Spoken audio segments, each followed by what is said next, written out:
Oui, parce que yo ozo tendre nga micro. Problème la biso ezani. Ceux qui bana lelo bazo koka kotanga kuna. Bango balobi école na bango batongaki. Mais biso to sengaki yango kuna te. Tozolo bango noir sur blanc.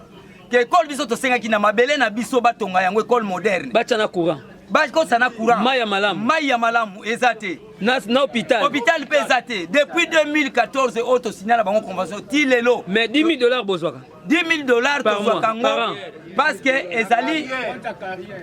ezali na terrain oyo tozwela ka redevance wana na terrain ya carrière kaka. Voilà, merci.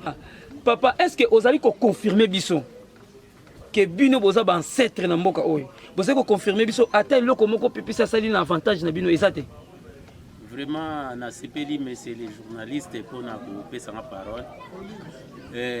PPC au fait na biloko nyonso toyokana na convention asali eloko moko te ni l'hôpital ni courant, surtout courant po toyokana ka dès que courant ezouta national kwilu ezokota na PPC et qu'on les capé direct awa na mboka zamba. C'est puis na kasi ba 2017 courant ekota na PPC mais awa na zamba ekota te.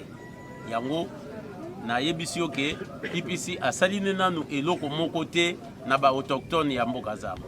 Alors qu'est-ce que vous déplorez maintenant? Vous déplorer vis-à-vis ya ba kolom ba ndenge tozana mboka ba vie bazali ba réclamation oyo nyonso il fallait ezala réaliser mais eza problème moko comme lokola distraction. Ils ont distraire biso dans ce sens que tous les temps pour rien sans qu'il y ait une réalisation. Donc la réalité nous sommes tous sabino yangonde tous en souhait éclaircissement transparence ezala. Sans cela dans la population. Beaucoup de jeunes ici. Mais batu bazo utababisika mususu parce que person tabapesi soso lobby yake asali. Mais ba petit na biso awa moyeba salaka ezali.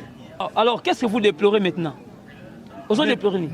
Déplorer vis-à-vis ya ba kolom ndenge tozana mboka ba vie bazali ba réclamation oyo nyonso il fallait ezala réaliser mais eza problème moko comme lokola distraction. Ils ont distraire biso dans ce sens que tozolekisa temps pour rien sans qu'il y ait une réalisation. Donc la réalité nyonso tozopesa bino yango nde tozana souhait éclaircissement transparence ezala. Sans cela dans la population. Beaucoup de jeunes ici. Mais batu bazo